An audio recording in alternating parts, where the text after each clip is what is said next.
It's time for the news from TSN in the United Marathon. Today, the 1+1 channel team is working with you. Almost half of the residential buildings in Sumy region already have gas, according to the military administration.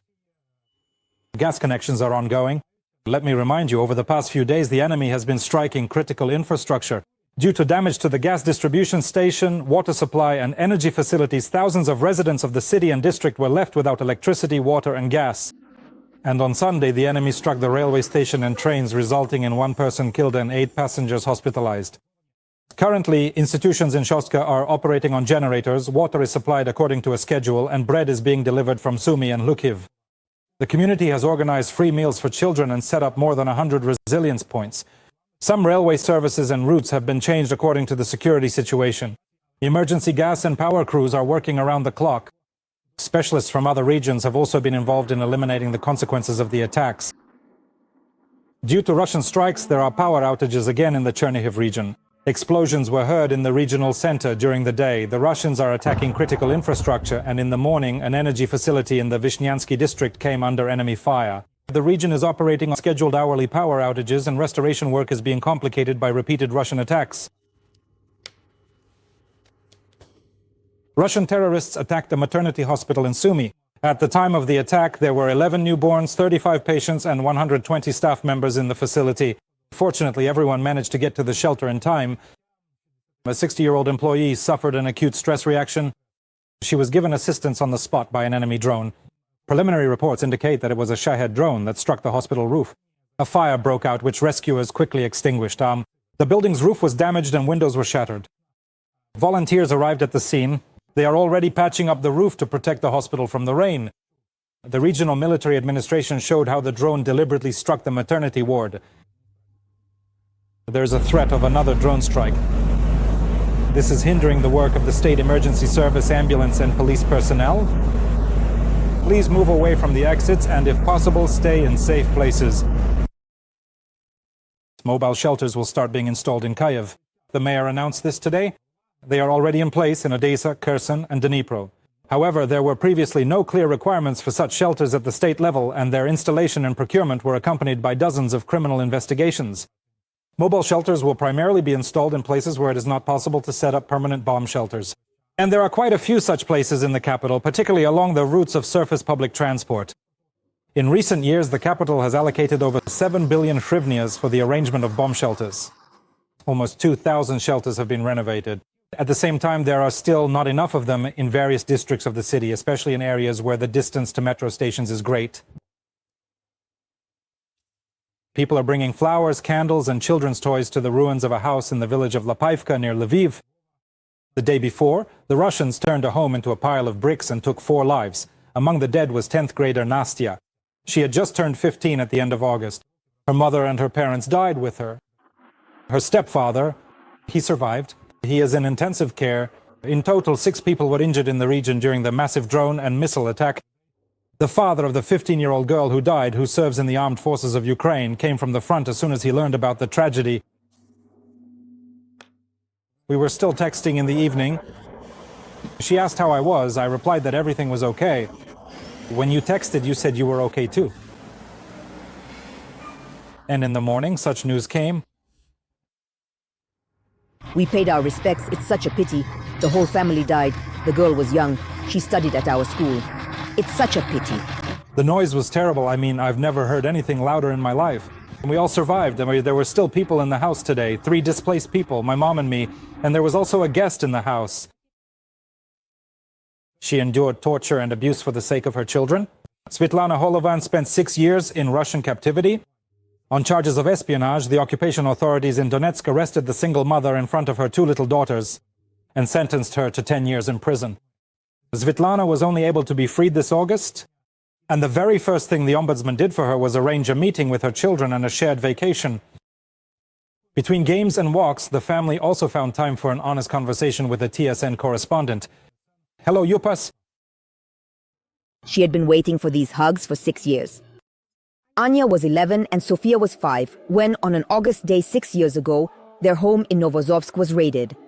Svetlana Holovan, a private entrepreneur who specialized in salting and smoking Azov fish, was accused of collaborating with the armed forces of Ukraine. all because her sister's husband serves there. Anya ran after my car crying, "Let my mom go." She understood that her mom had just been there and that something was happening. Until the very end, the woman says she thought it was a cruel prank even when they put a bag over her head and took her to Donetsk. They said I was going to talk to an investigator, but in reality, they started interrogating me, beating me, putting a bag over my head, and suffocating me. They tied my hands and lifted them up. My first thoughts were, it was right before September 1st. How would my Anya go to school? Who would get her ready? Who would dress her? I didn't care what would happen to me next. 5 months of torture in a basement and another 8 in prison. Svitlana was forced to confess to something she hadn't done. They threw me into a cell 1.5 meters by 1 meter, and I thought I was going crazy because I kept hearing my daughter Anya's voice. "Do you hear that?" And it seemed to me that something had happened to the children. It was so... I grabbed onto the bars and screamed, asking what was happening to my children. There were witnesses from her close circle who allegedly confirmed Svitlana's supposed espionage activities. The occupation court sentenced her to 10 years. But the worst part was that the Russians threatened to send her daughters to an orphanage. By some miracle, relatives managed to get them to Mariupol, which was still under Ukrainian control at the time, and then on to Germany.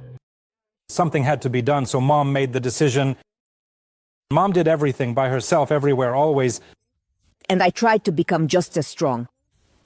I don't know if I succeeded or not. Svitlana insists that while in captivity, they never doubted for a moment that Ukraine was fighting for her, and that gave her the strength to hold on.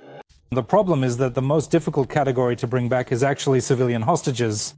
There is no international mechanism. We can't use exchange processes because civilians can't be swapped for civilians. According to international humanitarian law, this is stipulated exclusively for prisoners of war. However, after 6 years, Svitlana was finally freed. When we entered Ukraine, and in every village there were people, children, elderly people with flags greeting us, waving at us. It was well, I had tears of joy the whole way. It was the ombudsman who helped the woman reunite with her children as quickly as possible. I was worried that I would cry too much, that when I hugged them, I might scare them with my tears. There was fear. They remembered me as one person. 6 years have passed. I have changed. After captivity, Svitlana faces a long rehabilitation in the hospital. But before that, she asked to spend some time with her children. All the conditions for such reunions are provided by Bukovel. Not every qualified psychologist is truly able to effectively work with individuals who have unfortunately gone through the horrific experiences of Russian captivity and the brutal realities of Russian torture.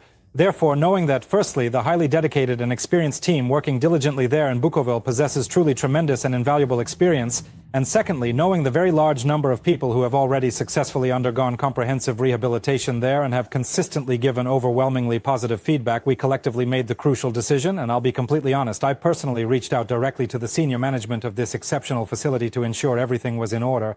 Now they are trying not to make up for what was lost during 6 years of captivity. And while the older Anya plans to return to Germany to study there, Sofia wants only one thing: to move from Germany to Ukraine and live with her mother. A La Paz, Serhiy Osadchuk, Roman Duchek, Prikarpatia, TSN, 1+, Marathon, United News. To frighten Europe with war, Dmitry Medvedev, deputy chairman of the Russian Security Council, stated that this is the goal of drone attacks on Western countries.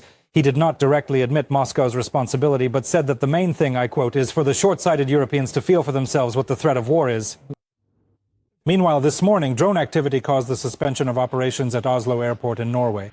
According to local media reports, several planes were circling in the air until the drone situation was resolved. In the end, it was not necessary to divert flights to other airports. The presence of drones at the airport was reported by one of the pilots. He noticed between 3 and 5 objects. An investigation is currently underway. In recent weeks, European airports have been experiencing chaos related to the appearance of unidentified drones. The Chancellor of Germany, whose country was among those affected by the attack, stated directly that Russia is behind the launches. In terms of the frequency of airspace intrusions, Merz says the situation is worse than during the Cold War. However, none of the detected drones were combat drones. They were conducting reconnaissance. The German authorities are changing legislation to counter drones. A special laser installation has been set up at Munich Airport, which will detect and shoot down drones.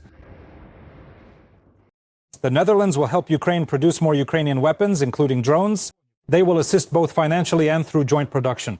The increase in military potential was discussed by Volodymyr Zelensky and the Dutch Prime Minister Dick Schoof, who arrived in Kyiv today on an official visit.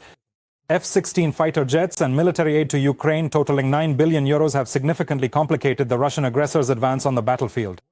However, Russian drones are already flying over Europe, and the Netherlands is ready to learn from this experience. Ukrainian soldiers are repelling Russian air attacks, stated the Dutch Prime Minister.